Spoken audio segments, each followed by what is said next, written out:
Friend here Satyaranjan आपण मानक आज एक नुआ जिनस देखी तो आपण मैंने देखिपे मुझे एक क्षेत्र अच्छी जहाँकि बानाना गार्डन बहुत सुंदर होती तो आपण मानक आज मुझे डिटेल्स देखी तो कौ कौ भेराइटर बानाना लगी केते कम दिन भर फली तो आपण मानक डिटेल्स ही देखी तो एक्चुअली कह गले गार्डनटा मुझे निजे प्रिपेयर करची तो मु तो पुलिस लाइन में जॉब कर भद्रक तो आम गाँटा हूँ जाजपुर हेडक्वार्टर मात्र 15 किलोमीटर दूर अवस्थित तो आम ग्रामर नाम हूँ संगगदेपुर तो जिते मुझे छुट्टी आसे गाँव को किसी भद्रक सेडलिंग आणिकी निजे ही लगे बेसिकाली आम एपटे समस्ते फार्मिंग उपर डिपेंड करती समस्ते एग्रिकल्चर उपर डिपेंड करते तो आप देखिए आमर भी प्राय जमी अच्छी तो से किसी जमी मु अमृतभंडा गचर किसी सेडलिंग कदली गचर किसी सेडलिंग आनी तो आप डिटेल देखेबी प्राय 8 मास भर आमर कदली गछ जी लगे सब प्राय फली अमृतभंडा पखापाखि 4 मास भर फड़ला बहुत बढ़िया भी होती तो पखापाखि 5-6टा भेराइटर कदली लगे सिंगापुर हो G9 हो कि पाटकपरा हो कि चंपा हो बहुत भेराइटी लगे तो आपण आज डिटेल्स देखेबी कौ कौ भेराइटर कदली गछ मुझे निजे आणिकी सेडलिंग निजे फार्मिंग करी आउ कौन कौन माने ताधरे पेस्टिसाइड हो या कौन कौन तार कंपोस्ट हो देला परे से एते कम दिन भीतर भल रिजल्ट दे तो आपण मन डिटेल्स देखेबी तो चलते फ्रेंड्स देखा कौ कौ भेराइटर कदली गछ आम गार्डन अच्छी केते कम दिन फल दे डिटेल्स मुझे आपको सब देखेबी फ्रेंड्स देखिपारे ये हूँ मो गार्डन तो ये गार्डन में सब कौन कौन अच्छी आपण मन सब जिन मुझे डिटेल्स बुले देखेबी तो ये गार्डन नंबर 3 ରୁ 4ଟା भेराइटर कदली गछ अच्छी 5टा ରୁ 6टा भेराइटर आंब गछ अच्छी एवं रेड लेडी अमृतभंडा गछ अच्छी तो आपण मैंने देखिए सेपट साइड अमृतभंडा गछ अच्छी तो आपको डिटेल्स आज मुझे सब देखेबी कौन कौन भेराइटर गछ सब अच्छी केते दिन भीतर फली तो प्रथम चलते देखा कदली गछ क्यों क्यों भेराइटर अच्छी तो आप देखिए एक कदली गछ जहाँकि कांदी बाहर तो यही कदली गछटा हूँ आमर G9 बा ताको ग्रांड 9 कहती एते कम दिन भीतर फली पखापाखि 7 मास भीतर फली तो फलिबार खासियत हूँ कि आपण मैंने जिते गछ लगाउछंती जो फार्मिंग करछंती से गछ सब कौन कौन जिनस देवे कौन कौन कंपोस्ट देवे मुझे डिटेल्स कहबी तो प्रथम देखिए आप देखिए सेटा G9 भेराइटर तो आपण मानक आउ गोटे भेराइटर कदली गछ मुझे देखी तो ये हूँ आप देखा या सिंगापुर कदली माने कहती ये 5 फुट हाइट हम गचर तो पखापाखि 10 ରୁ 12 फणा कदली होती गचरे ये कांदी देखिपे तो मु पखापाखि प्रथम 30टा गछ लगे तो 30टा गच सब भेराइटी मिसिकी 8टा मुझे लगे सिंगापुर 8टा ରୁ पाखापाखि 5टा भी कांदी होती आप सब जिन सब कांदी मुझे देखेबी तो सेकेंड कांदी देखते सिंगापुर सेकेंड कांदी आप देखिपे एथरी पाखापाखि 7 ରୁ 8 फणा होती तो ये गोटे मस भी आहरी बहुत बड़ भी हम आउ गोटे कांदी मुझे देखुची सी पूरा तले लग जाए मैंने देखुवे यही सिंगापुर गादीटी पाखापाखि 8 ରୁ माने 12 फणा खंड हम ये गचर 5 फुट हाइट हम से पूरा तले लगलानी कदलीटी ये भी गोटे सिंगापुर माने कांदी ये सब माने बेसिकाली मसे हम बेसी दिन हम मसे हम गछ माने गछटी 9 मास है कदली फली मसे हम तो देखिले प्रथम G9 एटा हूँ सिंगापुर तो आउ गोटे पाटकपरा गछ भी मुझे देखुची आपको जोटा देसी कदली बोली आम कहती तो यहाँ हूँ पाटकपरा कदली तो यहाँ पखापाखि 10-12 दिन हम बाहरी छोट कांदी होती सब गचर हाइट 5 फुट ରୁ 6 फुट बेसी हेनी एठी भी गोटे देखो ये कांदी होती एटा भी से सिंगापुर ना कौन तो आउ टे बड़ हेल्ले जानी हम क्या सब मिसी जाए गछ जानी हो नहीं एठी भी देखो गोटे कांदी भी होती आप देखिए एठी गोटे कांदी होती गोटे कांदी होती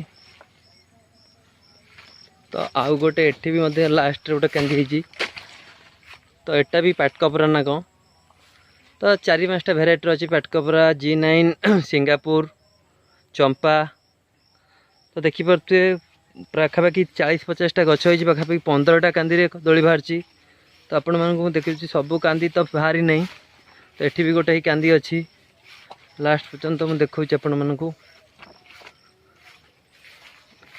9 मास भीतर सब कांदी कदली बाहर जीव तब मुझे जो आनी से सेडलिंग से भी कही सी 9 मास भीतर सब कदली प्रॉपर केयर ने तो आपण जो कहते कौन कौन पेस्टिसाइड देवे तो प्रथम जो आप फार्मिंग करेंगे फार्मिंग कला बेले आपड़ से निम पिडुआ आउ सोरिष पिडुआ ता सहित अल्प किसी दानादार या थिमेट बोली कहती आपण घर जो थी जो गोबर कंपोस्ट ସବୁଥିରୁ ପାଖାପାଖି ଗୋଟେ ଗଛରେ 50 ଗ୍ରାମ ଆପଣ ଦେବେ ଆପଣଙ୍କର ସୋରିଷ ପିଡ଼ୁଆ, ତା ସହିତ 10 ଗ୍ରାମ ନିମ ପିଡ଼ୁଆ, ଆଉ 5 ଗ୍ରାମ ଥିମେଟ୍, ଆଉ ଆବଶ୍ୟକ ଅନୁଯାୟୀ ଖତ ଦେଇକି ଆପଣ ଯେତେବେଳେ ଫାର୍ମିଂ ବେଳେ ଲଗାଇବେ ତାର ଗୋଟେ ମାସ ପରେ ଆପଣ ଫେର୍ ସେଇ ଯାହା ବି ଦେଇଥିବେ ଫାର୍ମିଂ ବେଳେ ତାକୁ ଗୋଟେ ମାସ ପରେ ସେଇ ଜିନିଷକୁ ଫେର୍ ଦେବେ।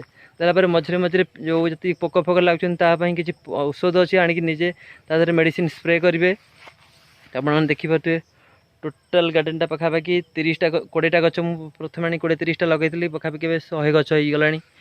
କାହିଁକିନା କଦଳୀ ଗଛ ଗୋଟେ ଏମିତିଆ ଜିନିଷ, ଆପଣ ଯଦି ପ୍ରଥମ ବର୍ଷ 20ଟା ଲଗାଇବେ କି 30ଟା ଲଗାଇବେ ସେଇଟା ଏକ୍ସପୋନେନ୍ସିଆଲ ଗ୍ରୋଥ ହେବ। 30ରୁ ଆପଣ 3 ବର୍ଷ ଭିତରେ ସେଇଟା 300 ହେଇଯିବ। କାହିଁକିନା ତା ଦେହରେ ପୁଆ ଦିଏ। ତାର ବର୍ତ୍ତମାନ ମୁଁ ଆପଣମାନଙ୍କୁ ଦେଖେଇବି ଅମୃତଭଣ୍ଡା ଗଛ। କାହିଁକିନା ବର୍ତ୍ତମାନ ବର୍ଷା ଦିନ, ପାଖାପାଖି 2ଟା ଛେକ ଅମୃତଭଣ୍ଡା ସରିଲାଣି। ତ ଆପଣମାନେ ଦେଖିପାରୁଥିବେ ଛୋଟ ଛୋଟ ଗଛରେ ଅମୃତଭଣ୍ଡା ଫଳିଛି, ପାଖାପାଖି 5ରୁ 6 କୁଇଣ୍ଟାଲ ଅମୃତଭଣ୍ଡା ଫଳି ସାରିଲାଣି। ତ ବର୍ତ୍ତମାନ ଏଇଟା ହେଉଛି ତାର ଥାର୍ଡ଼ ଫେଜ୍।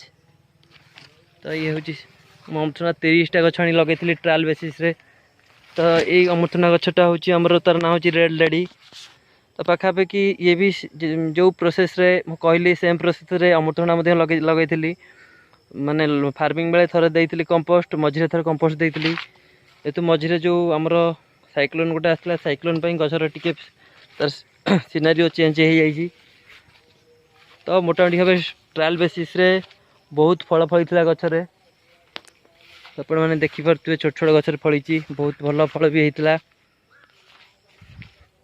ତ ଏଇ ଗଛରେ ଦେଖନ୍ତୁ ବହୁତ ଗୁଡ଼ିଏ କଷି ବି ହେଇଛି। ନା ମୁଁ ଏଟା ଟ୍ରାଏଲ୍ ବେସିସ୍ରେ ଫାଷ୍ଟ କରୁଥିଲି, ଟ୍ରାଏଲ୍ କରୁଥିଲି। ତ ନେକ୍ସଟ ଟାଇମ୍ ଯାହା ବି କଲେ ସେଇଟା ଠିକ୍ ଠାକ୍ ହେବ। ବର୍ଷା ଦିନେ ଅମୃତଭଣ୍ଡା ଟିକେ ମାନେ ଅମୃତଭଣ୍ଡାର ହେଉଛି ପାଣି ହେଉଛି ଶତ୍ରୁ। ତ ଆପଣ ପାଣି ଲାଗି ଗଛର ଟିକେ ତାର କ୍ୱାଲିଟି ଡ୍ୟାମେଜ୍ ପଡ଼ିଗଲାଣି।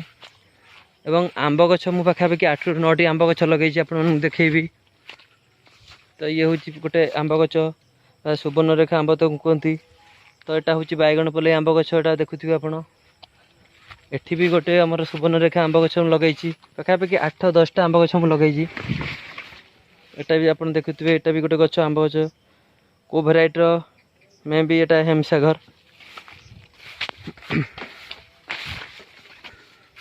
ତ ଏଟା ମୁଁ ଆର ବର୍ଷ ଲଗାଇଥିଲି, ବର୍ତ୍ତମାନ ଯେଉଁଟା ଦେଖୁଥିଲି ସେଇଟା ଏ ବର୍ଷ ଲଗାଇଛି। ଏଟା ବହୁତ ବଡ଼ ହେଇଗଲାଣି ଗଛଟା। ଏଟା ବୋଧେ ମଲ୍ଲିକା ଆଇ ଥିଙ୍କ। ଏଟା ଗୋଟେ ଗୋଲାପ ଖାସ୍ ଗଛ। ତ ଆପଣମାନଙ୍କୁ ଦେଖନ୍ତୁ, ଇଏ ଗୋଟେ ଛୋଟ ଗଛ, ଏଟା 12 ମାସି ଗଛ ଆମ୍ବ। ଦେଖନ୍ତୁ 12 ମାସ ହିଁ ଆମ୍ବ ହେବ। ଦେଖନ୍ତୁ କେତେ ଛୋଟ ଗଛରେ ଏବେ ବି ବଉଳ ହେଇଛି, ଏଠି ବଉଳ ହେଇଛି।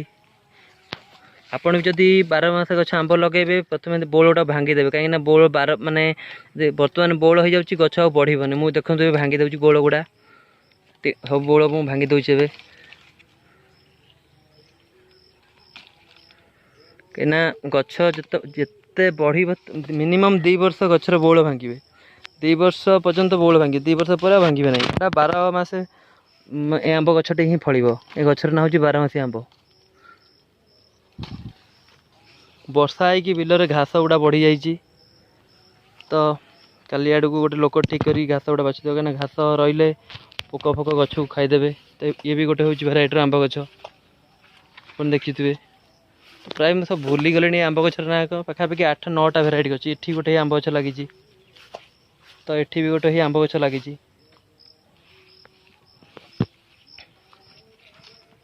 ତ ଫାଇନାଲି ମୁଁ ଆପଣମାନଙ୍କୁ ଆଉ ଥରେ ହିଁ ଦେଖାଉଛି ମୋ ଗାର୍ଡ଼େନଟି।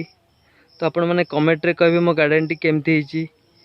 ତ ଯେହେତୁ ମୋତେ ଫ୍ରି ଟାଇମ୍ ମିଳେ, ମୁଁ ମଝିରେ ମୁଁ ଯେ ଘରକୁ ଆସେ, ତ ସେଇ ଟାଇମ୍ରେ ମୁଁ କିଛି ସମୟ କାଢ଼ିକି ମୁଁ ଗୋଟେ ଛୋଟ ଗାର୍ଡ଼େନଟେ କରିଛି। ଫ୍ରେଣ୍ଡସ୍, ତ ରହୁଛି ମୁଁ, ବାଏ ବାଏ।